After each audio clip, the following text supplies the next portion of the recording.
Saludos cordiales. Bienvenidos a un nuevo programa de NUA TV, un nuevo segmento de comunicación digital creado por la agencia Nativo Marketing, con el objetivo de impulsar a la mujer, al emprendedor, contar historias de superación y de vida. Este espacio de comunicación digital nace con el objetivo de amplificar la voz de la ciudadanía. Agradecemos por seguirnos a través de las redes sociales de NUA TV. Hace pocos días conmemoramos el Día Internacional de la Mujer. En el ámbito de este tema fundamental, es un honor para mí invitar a la doctora Adela Villasís, representante de la Defensoría del Pueblo en la provincia de Morona, Santiago, con quien abordaremos un tema trascendental. ¿Cuáles son los derechos de las mujeres en el Ecuador? Bienvenida, doctora, gracias por acompañarnos. Muchísimas gracias, Natalie. Felicitaciones por este programa y a las órdenes siempre. Como Defensoría del Pueblo y a cargo de la delegación en la provincia de Morona, Santiago, estamos aquí prestos para colaborar y participar con la ciudadanía y con la programación que tengan las diferentes empresas a favor de conocer los derechos de los ciudadanos y ciudadanas en la provincia de Morona, Santiago.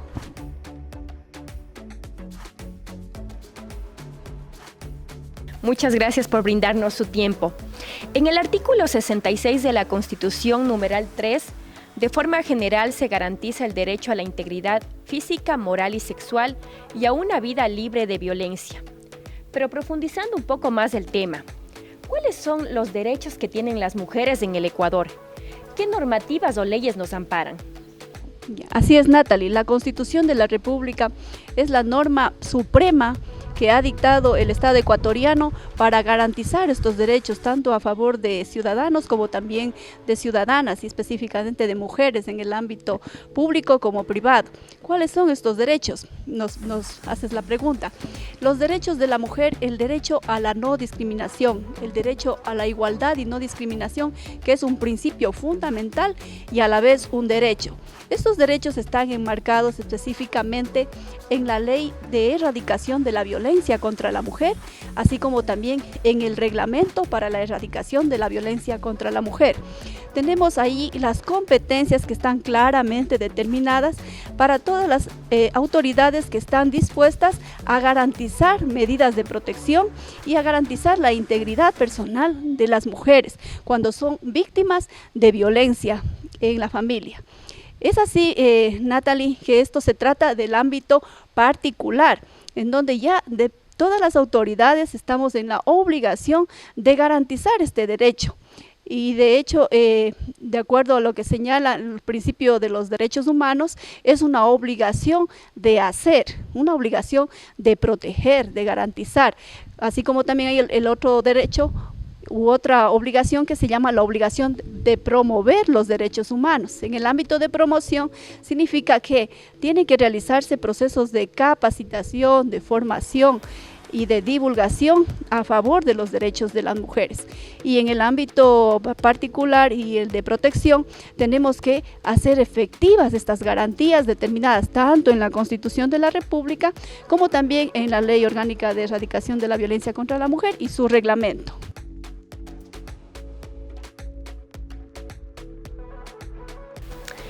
Los derechos de las mujeres atraviesan una situación de emergencia y en realidad esto se agudizó en la pandemia con la situación del COVID-19. ¿Cuáles considera que son actualmente los desafíos para los derechos de la mujer en el Ecuador? Hay muchos desafíos, Natalie, pero antes que nada quería darte a conocer de que así como hay los derechos en el ámbito público como privado, en el ámbito público es justamente ese desafío, en el cual la mujer, el tema de la participación ciudadana, el tema de la participación política, en donde justamente existe la normativa para proteger estos derechos de las mujeres en cuanto a la participación política, Pero he ahí que todavía no nos empoderamos de que ya existen estas normativas, estos derechos y que tenemos que ejercitarlos. Todavía estamos pensando que tenemos expectativas y no es así. No tenemos expectativas.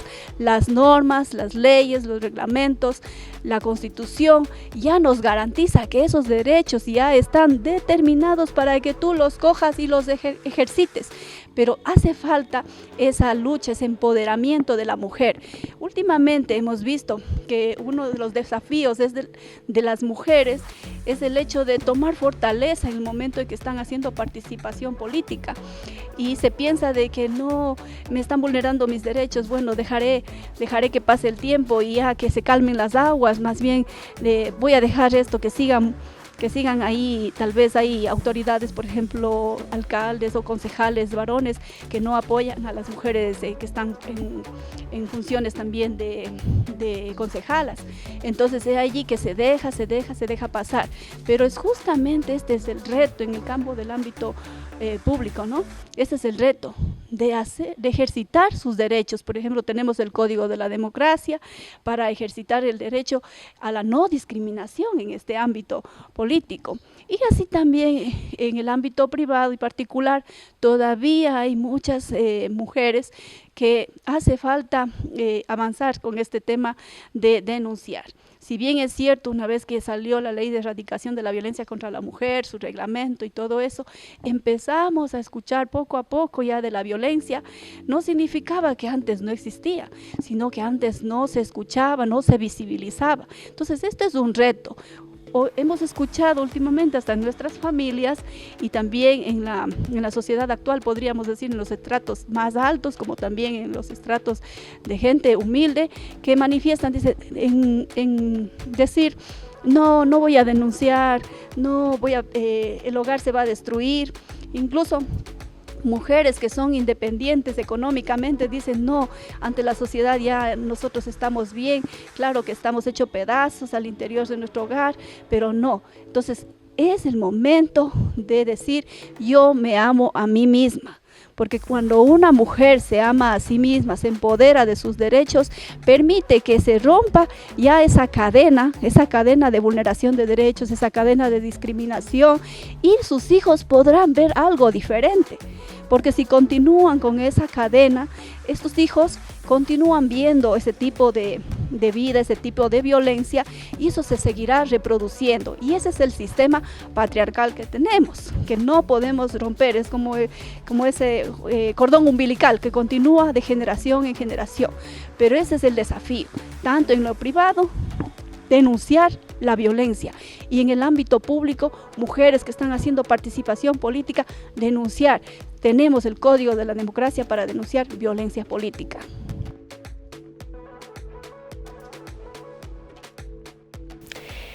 Según la encuesta nacional sobre relaciones familiares y violencia, se habla que de cada 10 mujeres, al menos 6 mujeres han recibido algún tipo de violencia. Desde la Defensoría del Pueblo, ¿qué acciones se llevan a cabo para proteger a quienes han padecido de esta problemática? Bien, Natalie, desde la Defensoría del Pueblo primeramente quiero contarte de que trabajamos en 3 ejes primordiales. El primer eje es la protección de los derechos humanos, protección y tutela de los derechos humanos. Es importante reconocer que los derechos humanos son las facultades, libertades y atributos que tenemos todos los seres humanos por nuestra condición de tal.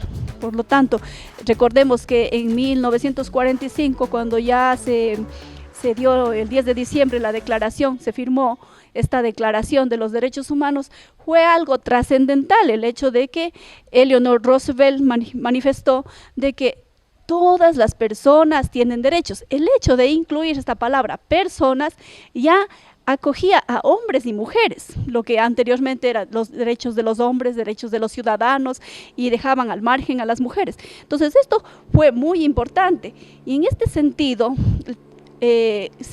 también se firmó un tratado muy importante que se llamaba el Tratado de París, que promovía los derechos humanos. ¿Qué significa el Tratado de París? Es trabajar en la promoción de los derechos humanos. Es así que la Defensoría del Pueblo, como un eje principal, primeramente trabaja el tema de protección de los derechos humanos, que significa protección y tutela, en donde nosotros recibimos las peticiones de vulneración de derechos cuando instituciones públicas encargadas de dar seguimiento al cumplimiento de garantías constitucionales no lo están haciendo, ingresa la intervención de la Defensoría del Pueblo. Y es allí que podemos intervenir. En el ámbito privado podría ser que habiendo algún proceso que está siendo ventilado en tal o cual institución competente de garantizar los derechos y no lo está ejecutando adecuadamente, ingresa la Defensoría del Pueblo a realizar un debido proceso. O si está alguna institución necesitada de promoción en el tema de derechos humanos, la Defensoría del Pueblo en ese mismo ámbito procede a realizar un trabajo de cooperación y promoción en tema de derechos humanos. Ese sería el segundo eje, promoción de derechos humanos. Y un tercer eje que es el trabajo de acceso a la información pública, que quiere decir que hay que garantizar a los ciudadanos el tema de acceso a la información pública, porque así como es importante un derecho fundamental, la vida, así nosotros consideramos que el derecho de acceso a la información pública es un derecho también trascendental.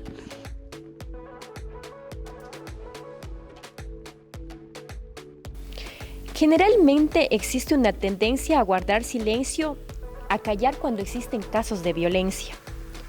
¿Cuáles son las recomendaciones para quienes escucharán y verán esta entrevista?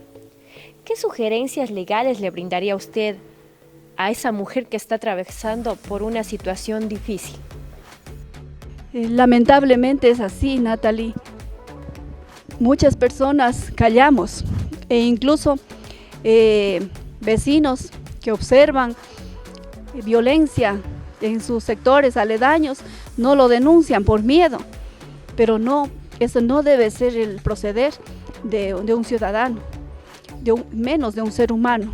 Todos los seres humanos debemos ser solidarios.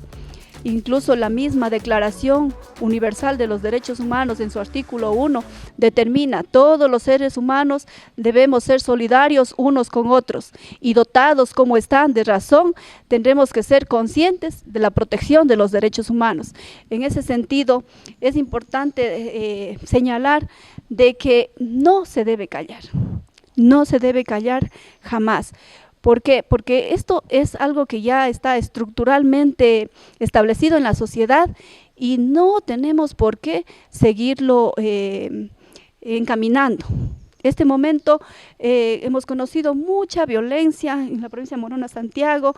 El día de hoy me he enterado de una adolescente que ha sido ultrajada en el Cantón Santiago y que me parece que está en alguna parroquia, está ahorita en estado ya vegetativo, producto de la violación. Y no saben dónde está el violador, el que atentó con los derechos de la adolescente. Entonces no debemos callar nada, porque el momento que callas tal vez una palabra grosera, el momento que callas ya un golpe, el momento que callas ya un insulto, el momento que callas una violación, permites que eso siga incrementándose y se sigue reproduciendo en la sociedad. Y eso es el cáncer que se produce en la sociedad, el no denunciar. Lo que estamos haciendo últimamente en la red de mujeres amazónicas es un apoyo grande. También aprovecho para contarte, Natalie, que soy parte de la red de mujeres amazónicas y estamos dando un apoyo también a las mujeres para que denuncien, que no se queden calladas.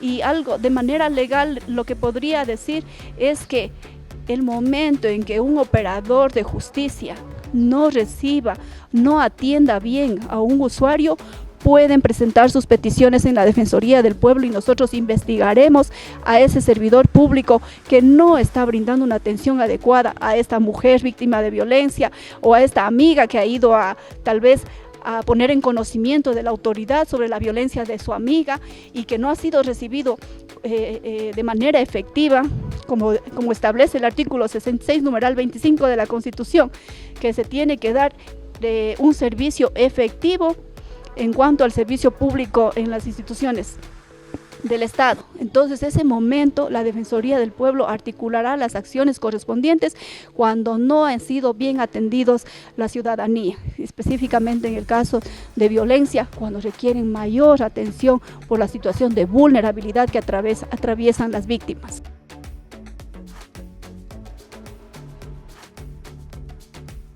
Hablamos de discriminación, de violencia contra la mujer. ¿Qué decir al respecto? ¿Cómo una sociedad debe luchar para cortar esta brecha? ¿Qué debemos hacer, Adela? Hay muchos frentes por los cuales tenemos que luchar. Últimamente vemos que en las redes sociales y también los programas comunicacionales pueden hacer mucho en favor de erradicar la violencia contra la mujer. Vemos el tipo de propaganda que tal vez se visibiliza en los canales, en las plataformas.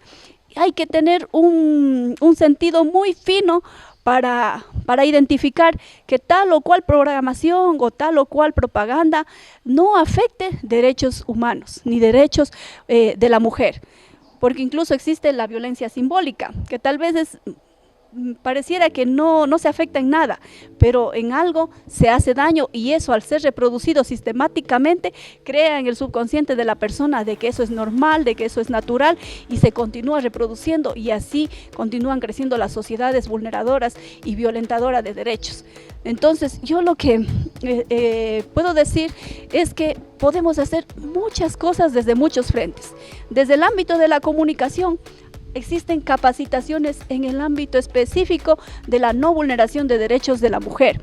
En el mes de diciembre, el 1 de diciembre justamente, realizamos en la Defensoría del Pueblo un tipo de capacitación dirigida a los comunicadores sociales con este tema, los derechos de las mujeres y el tema de la comunicación, con la finalidad de erradicar la violencia contra la mujer. Tuvimos una buena acogida tanto de sociedad civil como también de comunicadores sociales, pero es necesario contar con un tiempo más amplio para capacitar a estos comunicadores sociales y formarles en el tema de los derechos humanos y de la no violencia contra la mujer, por el hecho de que al manejar tal vez un poco de propaganda o noticias, se nos va alguna cosita y puede ser motivo de vulneración de derechos. Entonces, en ese ámbito es algo muy bueno que podemos hacer. En otro ámbito que podemos hacer es el ámbito de generar política pública, y no únicamente lo genera política pública las autoridades, también ciudadanía, sociedad civil. Podemos hacer mucho en la construcción de política pública. He ahí que tenemos como un ejemplo el Cantón Santiago, también en la ciudad de Méndez, que el movimiento de mujeres se ha reunido para realizar la ley de erradicación la ordenanza para la erradicación de la violencia contra la mujer en Santiago de Méndez. Han solicitado los espacios para la silla vacía, han hecho los aportes correspondientes para cambiar el articulado, la normativa. En un momento dado parece que no les dieron los espacios, pero siguen luchando estas mujeres por tener un espacio adecuado. Incluso están luchando en este momento por la silla vacía y están presentando una garantía constitucional, mujeres de sociedad civil. ¿Para qué? Para trabajar en la creación, la construcción de esta normativa que permite erradicar la violencia en el Cantón Santiago. Entonces, ese es otro frente por el cual se puede luchar a través de normativa en política pública. Y así también podemos luchar en el tema de promoción. ¿Qué significa promoción? Que tenemos que realizar capacitaciones a sociedad civil, capacitar a las mujeres, empoderarlas, realizar procesos también de capacitación en actividades económicas, por ejemplo, puede ser en modelaje, en corte de cabello, en panadería, pero no una capacitación de 3 días que no reciben mucha formación. Serían procesos de formación completa para que estas mujeres puedan ser independientes económicamente y salir adelante sin necesidad de tal vez un hombre violentador o o bueno, si así no sea violentador, también es apoyo, ¿no?, para el hogar, el hecho de que una mujer también trabaje, ya, pero lo principal es apoyar a estas mujeres que no tienen independencia económica y que sufren violencia. Entonces hay algunos frentes por los cuales trabajar: promoción y capacitación dirigida a mujeres, con construcción de normativa y política pública, y el primer tema que te nombraba Natalie. Sin lugar a dudas, esta ha sido una entrevista enriquecedora con la doctora Adela Villasís, representante de la Defensoría del Pueblo en la provincia de Morona, Santiago. Usted, amigo, amiga, que nos sigue a través de las redes sociales, el tema que estamos tratando es cuáles son los derechos de la mujer en el Ecuador. Finalmente, querida Adela, agradecerte por este espacio, por permitirnos conocer y enriquecernos de tu experiencia. ¿Cuál es tu mensaje para la provincia de Morona, Santiago, para las mujeres que te miran a través de este espacio? Muchas gracias, Natalie, primeramente a ti por este espacio hermoso que has propuesto, esta nueva programación de NUA TV, felicitándote por este programa y deseándote éxitos de aquí en adelante en la programación que emprendas. Y el mensaje que quiero dar es que hagamos participación ciudadana. Desde Palora hasta Gualaquiza, unámonos y hagamos participación ciudadana. Únicamente con la construcción de los actores sociales son sociedad civil, autoridades y medios de comunicación, podemos lograr los cambios en los diferentes frentes que necesitamos para la construcción efectiva y garantía y exigibilidad de nuestros derechos. Cordial saludo a todas las mujeres en el Día Internacional de la Mujer. Este ha sido un programa más de NUA TV. Gracias por seguirnos a través de las redes sociales y de las plataformas de Exprésate Morona Santiago. Cada día procuramos escuchar a la mujer, al emprendedor y tener historias que nos permitan crecer como sociedad. Te invitamos a ser parte de nuestro proyecto digital. Hasta una próxima oportunidad.